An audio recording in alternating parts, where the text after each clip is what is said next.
ویسے تو نئے سال نیا سال نئے سال میں جنوری آ گیا جو پچھلے سال آیا تھا، وہی فروری آئے گا جو پچھلے سال تھا، وہی مارچ آئے گا جو پچھلے سال تھا، وہی سردی ہے جو پچھلے سال تھی۔ کچھ بھی نہیں بدلتا، صرف ہندسہ بدلتا ہے، باقی سال میں تو نئی کوئی بھی چیز نہیں ہے۔ موسم بھی وہی ہیں، دن رات بھی وہی ہیں، بارش آندھیاں بھی وہی ہیں، دریاؤں کی روانی، ہمارے تو دریا خشک ہو گئے، وہی پہاڑوں پہ برف ہے، وہی آبشاریں ہیں، وہی چشمے ہیں، وہی پرندوں کی ڈاریں ہیں، وہی رات کا اندھیرا ہے، وہی دن کا اجالا ہے، وہی صبح و شام ہے، وہی کہیں رونا ہے، کہیں ہنسنا ہے، کہیں دکھ ہے، کہیں سکھ ہے، کہیں ظالم ہے، کہیں مظلوم ہے، کہیں بدکار ہے، کہیں نیکوکار ہے، کہیں دھوکے باز ہے، کہیں دیانتدار ہے۔ ہر چیز تو اسی طرح چل رہی، تو تبدیلی کیا ہوئی ہے؟ اور کتنے پاگل پن کی بات ہے کہ خوشی منائی جاتی ہے۔ خوشی منانے کی بات تو نہیں ہے، یہ تو 1 سال کم ہو گیا میری زندگی میں سے، میں اپنی قبر کے 1 سال اور قریب چلا گیا، تو بدلا تو کچھ بھی نہیں۔ یہ جنوری شروع ہو گیا، پھر فروری آ جائے گا، پھر چلتے چلتے پھر دسمبر آ جائے گا، پھر ایسے موسم گم ہو جائے گا، اور ہماری زندگی کا 1 سال اور گھٹ جائے گا۔ کچھ چیزیں یاد رہ جاتی ہیں، حادثات، واقعات، باقی آدمی سب کچھ بھلا دیتا ہے۔ اتنی عمر گزار کے ماضی میں دیکھیں تو کچھ یاد ہے، اکثر بھول گیا ہے۔ البتہ پچھلے سال کا جو میرے بیٹے کی وفات کا حادثہ ہے، وہ شاید مجھے موت ہی بھلائے گی، اس سے پہلے تو بھولنے کا کوئی شکل نظر نہیں آتی۔ اس کا وقت تھا، وہ چلا گیا، تو 2023 تو میری زندگی میں ہمیشہ ہی مجھے دکھ دیتا رہے جب تک میری زندگی باقی ہے۔ تو وقت ایک بہت بڑی دولت ہے۔ جن جن چیزوں سے وقت پیدا ہوتا ہے، اللہ نے سب کی قسم اٹھائی ہے۔ ہر وہ چیز جو وقت کے بننے میں استعمال ہو رہی ہے، اللہ اس کی قسم اٹھا رہا ہے، یہ بتانے کے لیے کہ یہ جو سانس ہے نا، اب یہ کبھی واپس نہیں آئے گا۔ گئی دولت واپس آ جاتی ہے، گئی صحت واپس آ جاتی ہے، گری عمارت دوبارہ بن جاتی ہے، لیکن یہ جو سانس وقت نے لیا ہے، واپس نہیں آ سکتا ہے۔ دن اور رات کتنے بڑے ڈاکو ہیں کہ علل اعلان ہماری زندگی کو کھاتے جا رہے ہیں، کھاتے جا رہے ہیں، کھاتے جا رہے ہیں۔ کوئی ہمارے 100 روپے جیب سے نکالے تو ہم کہتے ہو یہاں جمعے میں آ جاتے ہیں جیب کترے، وہ موبائل نکالتے ہیں، اور جو میرا موبائل نکل گیا، ذرا ہوشیار بھی رہنا، پتہ نہیں آئے نہ بیٹھے ہوئے تو وہ میرا موبائل نکل۔ لیکن یہ سانس، ایک لمحہ جو نکلا ہے، اسے تم واپس نہیں لا سکتے۔ سورج چاند کی گردش الٹی نہیں ہو سکتی۔ تو اس کی اہمیت بتانے کے لیے اللہ تعالیٰ نے ان ساری چیزوں کی قسم اٹھائی، والشمس وضحاها والقمر اذا تلاها والنہار اذا جلاها واللیل اذا یغشاها والسماء وما بناها والارض وما طحاها ونفس وما سواها۔ 7 چیزوں کی اکٹھی قسم اٹھائی ہے اللہ تعالیٰ نے۔ سورج کی قسم، چاند کی قسم، دن کی قسم، رات کی قسم، آسمان کی قسم، زمین کی قسم، اور اے انسان تیری جان کی قسم کہ وقت نے تجھے گھیرا ہوا ہے اور تجھے کھینچ رہا ہے، کھینچ رہا ہے، کھینچ رہا ہے۔ ہر ٹک ٹک ٹک یہ کلہاڑے کی طرح میری زندگی کے درخت کو کاٹ رہی ہے، کاٹ رہی ہے، کاٹ رہی ہے، کاٹ رہی ہے، اور پتہ بھی نہیں چلتا، اور کسی کا کچھ پتہ نہیں کب اس کا وقت ختم ہو جائے۔ میں اپنے بارے میں تو سوچتا تھا کہ 70 سال کا ہو گیا ہوں، تو اب میری زندگی مطلب جاون دا ویلا نیڑے ہی ہے، لیکن وہ عاصم پہ وقت آ گیا کہ 36 سال کا نوجوان اور اتنا صحت مند کہ 30 کلومیٹر مسلسل دوڑنے کی طاقت تھی اس کے اندر۔ 20 کلومیٹر ایک سانس میں دوڑتا تھا، اور خانپور ڈیم کو 1 گو میں اس نے کراس کیا اور آر پار کیا۔ اس کے اوپر موت کا حکم آ گیا تو کچھ پتہ نہیں ہے، مریض سسک رہا ہے یا اللہ موت دے دے، وہ جوان مانگ رہا ہے یا اللہ زندگی دے دے، اس پہ موت آ جاتی ہے۔ اور وہ ہمارا ایک نوکر تھا چاچا فتح محمد نام تھا، فتح کہتے تھے، آخر عمر میں بیمار ہو گیا تھا تو میں اس کا حال پوچھنے گیا تو مجھے کہا میاں موت نہیں آ رہی، ہمارا ٹائٹل ہے وہاں خاندان میاں، میاں موت نہیں آ رہی، کسی کو مانگے نہیں ملتی، کسی کے بچتے بچتے، لوگ کہتے ہیں نا میں تو مرتے مرتے بچا، ارے بھائی بچتے بچتے مر جائیں گے، میں تو مرتے مر جاؤں، میں تو مرتے مرتے بچے، ایک دن اس کا الٹ ہو جائے گا، بچتے بچتے مر جائے۔ وقت قیمتی چیز ہے، اور یہ قیمتی بنتا ہے اس میں کچھ بھرنے سے، اور جو بھر دو گے نکال نہیں سکو گے۔ وقت کے برتن میں جو بھرو گے، وہ بوتلوں میں یہ سیرپ مشینوں ہیں ایسے ڈال رہی ہوتی ہے نا، ایسے بوتل آتی ہے، اس میں اوپر سے وہ مشین اس کے اندر سیرپ ڈالتی ہے، وہ آگے چلی جاتی، کبھی کوئی بوتل مس ہو جاتی ہے تو خالی آگے نکل جاتی، اس کے اوپر کھڑا ہوا جو ہے کام کرنے والا، وہ اس کو اٹھا کے دوبارہ پیچھے رکھ دیتا پھر بھر جاتی ہے۔ لیکن یہاں یہ نہیں ہو سکتا کہ میری یہ گھڑی خالی چلی گئی، کچھ بھی نہ کیا، یا موبائل سے ہی کھیلتا رہا۔ کتنے نوجوان کیا بوڑھے کیا موبائل سے کھیل کھیل اپنی زندگی برباد کر رہے ہیں، گیموں میں زندگی برباد کر رہے ہیں، چیٹنگ میں زندگی برباد کر رہے ہیں۔ وقت ایک قیمتی چیز ہے، یہ سال مہینے تو ہم نے بنائے ہیں، اللہ نے کہا تھا تعلموا عدد السنین والحساب، مہینے سال تم خود بنا لینا، میں تمہیں وقت کھلا دے رہا ہوں جب تک تمہاری زندگی ہے۔ 17 ہجری میں حضرت عمر رضی اللہ تعالیٰ عنہ کی حکومت تھی، ابو موسیٰ اشعری رضی اللہ تعالیٰ عنہ یہ گورنر تھے بصرہ کے، تو انہوں نے خط لکھا کہ امیر المومنین آپ کے خط آتے ہیں، نہ پتہ ہوتا ہے یہ کب نافذ ہونا ہے اور نہ پتہ ہوتا ہے یہ کب ختم ہونا ہے، تو ارخ لنا، تو ہمارے لیے کوئی کیلنڈر بنائیے۔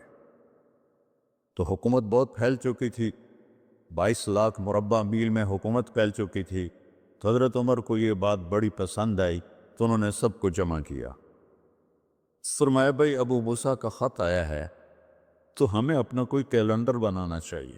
سب نے کہا بالکل صحیح ہے، تو فرمایا کہاں سے شروع کرے؟ تو ایک رائے آئی میلاد النبی سے شروع کرے، ولادت نبی سے شروع کرے۔ ایک رائے آئی غزوہ بدر سے شروع کرے، ایک رائے آئی فتح مکہ سے شروع کرے۔ آپ نے حضرت علی سے پوچھا تمہاری کیا رائے ہے؟ کہا ہجرت سے شروع کرے، کہ ہجرت سے اسلام زندہ ہوا، آپ کی ہجرت ہوئی تو اسلام کے دروازے کھلے۔ تو عمر رضی اللہ تعالیٰ عنہ کو یہ رائے سب سے زیادہ پسند آئی، اور یہ طے پایا کہ بھئی ہم ہجرت نبی سے اپنے سال کو شروع کریں گے۔ تو محرم سے ہجرت کی ابتدا ہو گئی۔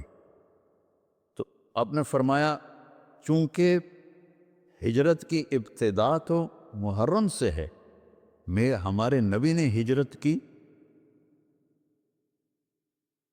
سفر میں جا کر، 27 سفر، تو ہم ہجری شروع کریں گے وہاں سے، اور سال شروع کریں گے محرم سے، کہ محرم سے ہجرت کی ابتدا ہوئی تھی، اور حاجی حج کر کے واپس جاتے ہیں تو محرم پہلا مہینہ بنتا ہے،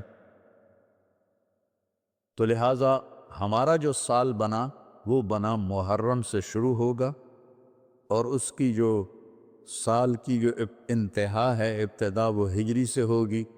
اور صحابہ اجازت لے رہے تھے، جا رہے تھے، ابوبکر صدیق نے اجازت مانگی تو آپ نے انکار کر دیا، تو کہا یا رسول اللہ میں آپ کے ساتھ جاؤں گا، آپ نے کہا ہاں۔ حضرت عمر رضی اللہ عنہ نے اجازت مانگی، آپ نے دے دی، تو حضرت عمر رضی اللہ تعالیٰ عنہ نے زرہ پہنی، تلوار سجائی اور بیت اللہ کا طواف کیا، اور جہاں سارے قریشی بیٹھے تھے وہاں کے کھڑے ہو گئے، کہا بھائی جو یہ چاہتا ہو کہ اس کی بیگم بیوہ ہو جائے، بچے یتیم ہو جائیں، تو یہ میں مکہ چھوڑ کے جا رہا ہوں، جس مائی کے لال میں طاقت آئے اور مجھے روک کے دکھائے۔ ایک بھی نہیں اٹھا، ایک بھی نہیں اٹھا، سارے سہم گئے، دبک گئے۔ میرے نبی سے زیادہ دلیر تھے حضرت عمر، آپ چھپتے گئے۔ حضرت عمر کا فعل سنت نہیں بننا تھا، میرے نبی کا فعل سنت بننا تھا۔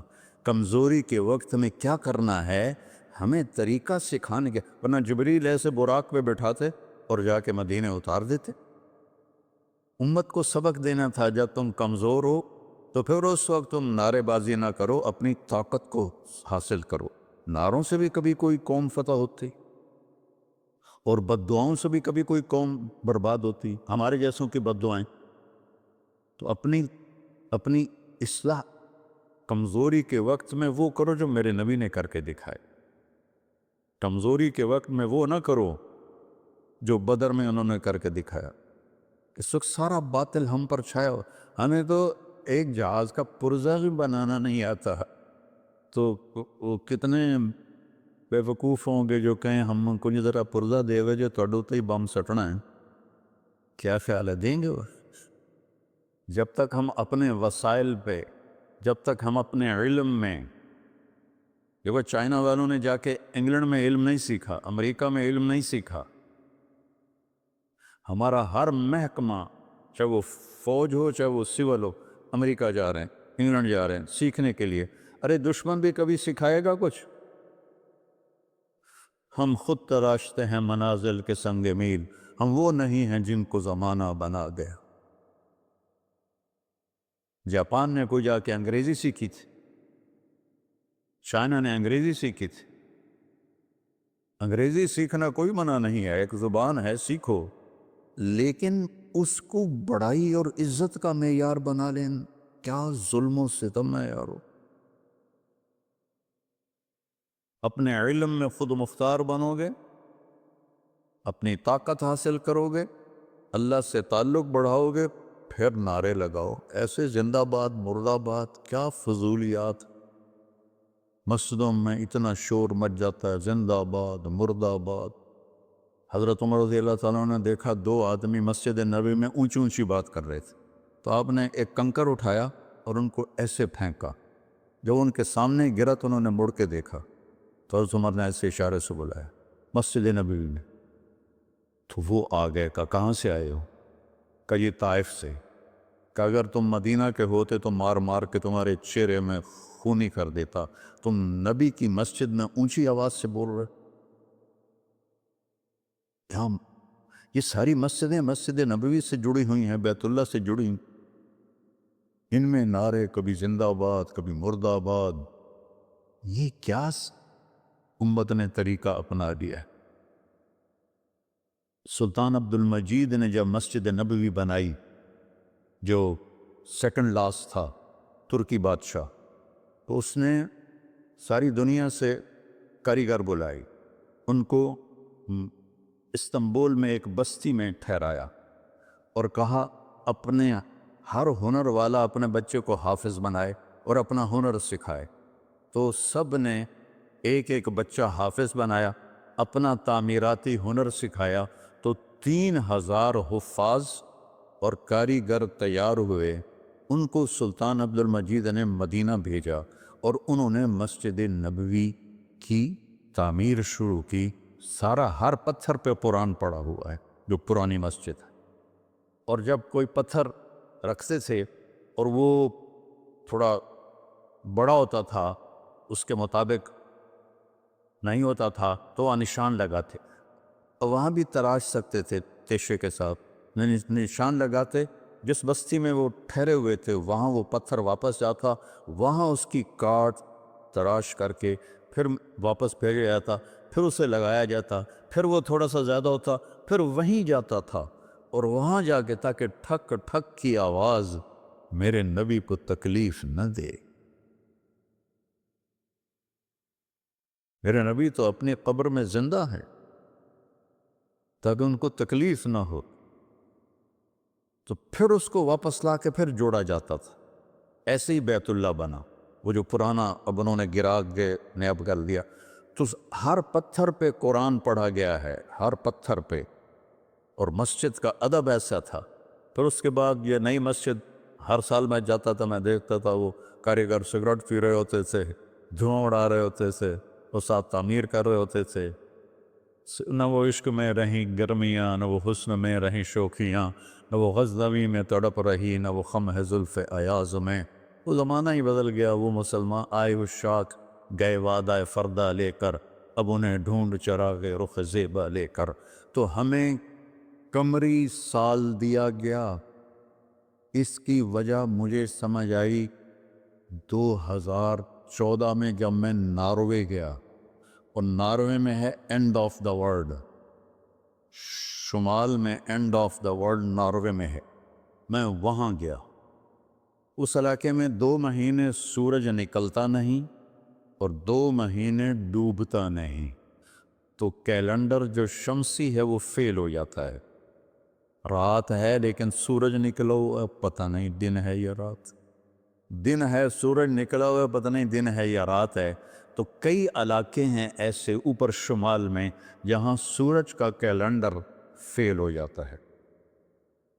تو 3 گھنٹے کا اوسلو سے جہاز تھا، آگے 5 گھنٹے کا موٹر کا سفر تھا، 8 کلومیٹر کی سرنگیں تھیں، اور پھر آخری بستی مچھروں کی تھی، وہاں سے پھر 1.25 گھنٹہ آگے موٹر کا سفر تھا۔ تو جب ہم وہاں پہنچے تو وہ جون جولائی سورج ڈوبتا نہیں، 1 اگست کو ڈوبنا شروع کرتا ہے، اور ہم 4 اگست کو پہنچے، اور شروع میں بس 1 تاریخ کو ایسے ڈوبتا ہے ایسے نکل آتا ہے، پھر 2 کو تھوڑا سا وقفہ کرتا ہے، 3 کو تھوڑا سا وقفہ کرتا ہے، 4 اگست کو 20 منٹ کی رات تھی، چونکہ میں 4 اگست کو کیوں مجھے یاد ہے، 4 اگست کو 20 منٹ کی رات، اور ہم وہاں پہنچے تو ابھی ہم نے مغرب بھی پڑھنی تھی، عشاء بھی پڑھنی تھی، اور سورج نکلنے سے پہلے فجر بھی پڑھنی تھی۔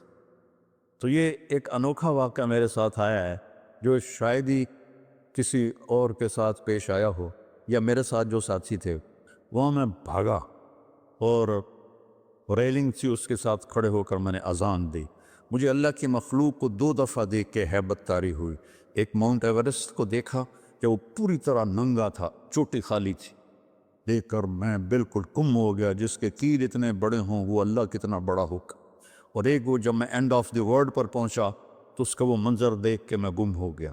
میں نے اذان دی، ٹھنڈی ہوا چل رہی تھی، تو میں نے قبلہ دیکھنا چاہا تو چاند سامنے چمک رہا تھا، سورج فیل ہو گیا تھا، چاند چمک رہا تھا۔ تو آج سمجھ میں آیا کہ اللہ نے ہمیں چاند کا کیلنڈر کیوں دیا ہے، کہ میرا نبی سارے زمانے کا نبی ہے۔ جہاں سورج نہیں نکلتا اور جہاں سورج کئی مہینے نہیں ڈوبتا، اگر وہاں کوئی مسلمان ہیں تو دن رات کا حساب کیسے لگائیں گے؟ چاند کو دیکھ کر۔ میں نے چاند دیکھا، واہ واہ اب یہ رات کھڑی ہے، تو وہ قبلہ فٹ کیا، مغرب کی نماز پڑھی۔ مغرب عشاء اکٹھے پڑھنا تو مسافر کے لیے جائز ہے باقی ائمہ کے نزدیک، تو پہلے مغرب پڑھی، پھر عشاء پڑھی، پھر ساتھ ہی میں نے فجر کی اذان دی۔ ہاں عشاء پڑھی، ایک وتر پڑھنا بھی سنت ہے، تو میں نے کہا بھائی آج ہکو وتر پڑھو کدیں فرض نہ نکل جاوے، تو ایک وتر پڑھا۔ پھر میں نے فجر کی اذان دی، ٹک ٹک ٹک ٹک 2 سنتیں پڑھی، پھر والعصر انا اعطینا سے میں نے فرض نماز پڑھائی، اور بیٹھے تھے کہ سورج آ کے السلام علیکم۔ تو وہاں جا کے مجھے یہ بات سمجھ میں آئی کہ اللہ نے ہمیں چاند کا کیلنڈر کیوں دیا ہے۔ یہ کہیں بھی ناکام نہیں ہوتا، کہیں فلاپ نہیں ہوتا۔ سورج کا کیلنڈر کتنی جگہ ہیں دنیا میں جہاں فلاپ ہو جاتا ہے، ناکام ہو جاتا ہے۔ تو یہ ہمارے نبی کی عالمی نبوت کی ایک دلیل چاند کا نظام شمسی بھی ہے۔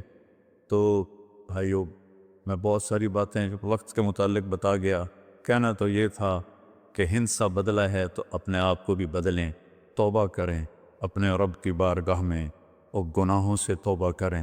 پتہ نہیں کب عاصم کی طرح کس کو موت اٹھا کے لے جائے، تو نہ جانے بلا لے پیا کس گھڑی، تو کیا کیا کرے گی کھڑی دن کے دن، نہ جانے بلا لے پیا کس گھڑی، پتہ نہیں کب موت کا ڈنکا بج جائے۔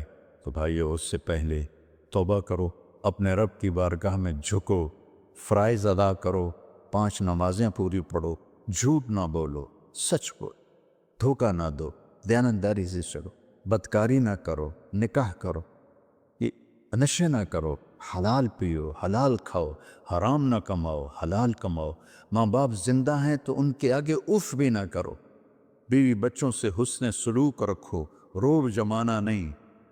ماں باپ سے کہتا ہوں اولاد کی عزت کرو، اولاد کو عزت دو، انہیں ڈانٹ ڈپٹ سے نہ چلاؤ، پیار سے چلاؤ۔ اولاد سے کہتا ہوں ماں باپ کے آگے اف بھی نہ کرو کہ وہ تمہاری جنت ہیں، وہ تمہاری جنت کے دروازے ہیں، اور اپنی کمائیوں میں حلال رکھو۔ ایک دوسرے سے لڑے ہوئے ہو تو صلح کر لو، کہ اللہ پاک کو آپس کا لڑنا بالکل پسند نہیں ہے۔ اور اب یہ سیاست کا بازار گرم ہو رہا ہے، یہ نہیں کہ منافقت ہے، منافقت کے سوا کچھ نہیں ہے، اس سے دور ہی رہو تو اچھا ہے۔ اور اگر کہیں کوئی سیاست کا کسی کو شوق ہے تو پھر اپنے مخالف کی بدخوئی نہ کرے، اس کی برائی نہ کرے، اس کو گالیاں نہ دے، اس کو برا بھلا نہ کہے، ورنہ اپنی آخرت خراب کرو گے۔ یہ میں نے ٹکے ٹکے بک رہے ہیں تو ان کی کیا حیثیت؟ آج کل کے وزیروں کو کون پوچھا؟ وزیر اعظم کو کوئی نہیں پوچھتا، تو وزیروں کو کس نے پوچھنا؟ جب میں لاہور پڑھتا تھا تو مغربی پاکستان ہوتا تھا، ایک صوبہ، اور اس کا گورنر تھا امیر محمد خان اکیلا، اور پورے مغربی پاکستان کے 11 وزیر، ان کا روب بھی تھا، ان کے پاس پاور بھی تھی، ان کا پروٹوکول بھی تھا، وہ دیانتدار بھی تھے۔ کیا کریں؟ اپنے اوپر ہی روئیں، آنسو بہائیں۔ تو بھائی توبہ کرتے ہو سارے؟ کہو میرے ساتھ یا اللہ میری توبہ، پھر کہو یا اللہ میری توبہ، پھر کہو یا اللہ میری توبہ۔ انشاءاللہ ہماری توبہ قبول ہوگی، اور اگر کبھی ٹوٹ جائے پھر توبہ کر لینا، اللہ پھر